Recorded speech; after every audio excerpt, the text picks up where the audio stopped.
ऐसा है, ये मेरे पत्रकार साथियों, अगर तुम ज्यादा सवाल पूछोगे तो तुम भी सनातन विरोधी हो जाओगे।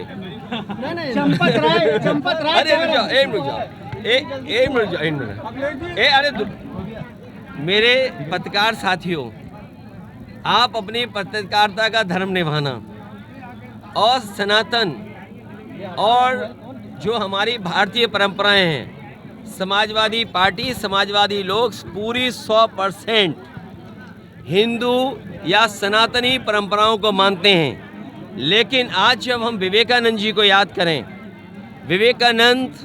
स्वामी विवेकानंद जी ने पूरी दुनिया में संदेश दिया और उनका जो शिकागो का भाषण था, उन्होंने क्या कहा कि हमारा जो समाज है वो टॉलरेंट है, हम दुनिया को टॉलरेंस सिखाते हैं, हमने हर एक को एक्सेप्ट किया है, जो भी हमारे भारत में आया हमने उसे एक्सेप्ट किया।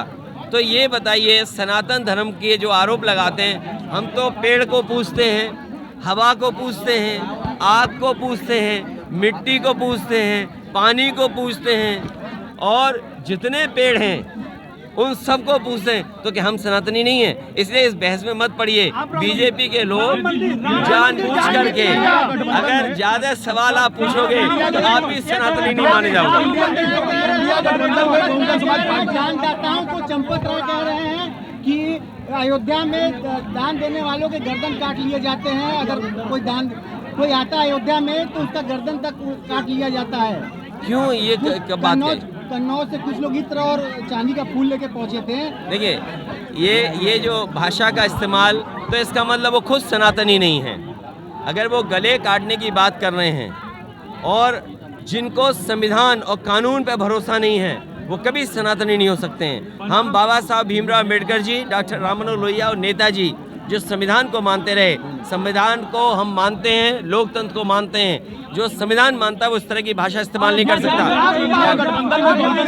बनारस में अभी बहुत सारी मूलभूत सुविधाओं की कमी है, सड़क है, बिजली, पानी,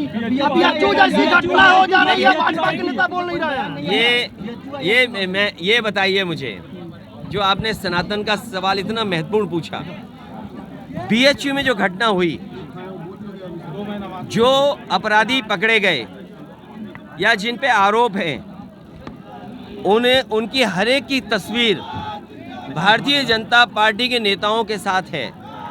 मैं भारतीय जनता पार्टी या आप साथी लोग जो सवाल पूछ रहे हैं, क्या जो उन पे आरोप लगा भारतीय जनता पार्टी के सनातनी नेताओं के साथ तस्वीर थी कि नहीं थी? मुख्यमंत्री जी किसी के साथ फोटो नहीं खिंचवाते, लेकिन तीनों अपराधियों के साथ उनकी तस्वीर थी। सोचिए आप, तो क्या ये सजा दिलाने के लिए जो पहले कार्रवाई होनी थी, क्यों नहीं की कार्रवाई? आज सबसे ज्यादा अपराधी बीजेपी में है। इंडिया गठबंधन की बात, इंडिया गठबंधन की बात और तो बहुजन समाज पार्टी भी सम्मिलित होगी क्या इंडिया गठबंधन? ये जो सुविधाओं को लेकर के आपने कहा, आज सर्वे आया है कि कूड़े में, सफाई में शहर कहाँ पहुँच गए। लखनऊ तो बहुत नीचे गिर गया। मुझे नहीं लगता, आंकड़ों में तो बनारस हो सकता ऊपर नीचे दिखाई दे रहा हो, लेकिन सच्चाई में ज़मीन पर अगर देखोगे, सबसे ज़्यादा गंदगी आपको दिखाई देगी, सबसे ज़्यादा जानवर आपको दिखाई देंगे। जिस माँ गंगा को साफ करने के लिए पूजा की गई, संकल्प लिया गया, आह्वान किया गया, माँ गंगा वैसी की वैसी हैं। जो बुनियादी सुविधाएं, ट्रैफिक का इंतज़ाम, लोगों का आना जाना आसान होना, समय पे चीज़ें मिल जाना, चाहे वो बिजली हो, चाहे वो हमारा पानी का इंतज़ाम हो। बताओ आप 10 साल में और लखनऊ की सरकार के जो 7 साल पूरे होने जा रहे हैं, क्या सुविधाएं बनारस को मिली हैं? और बनारस तो स्मार्ट सिटी में माना जाता है। स्मार्ट सिटी में जनता आकलन करे कि पिछले 10 साल में स्मार्ट सिटी कितना आगे बढ़ा है।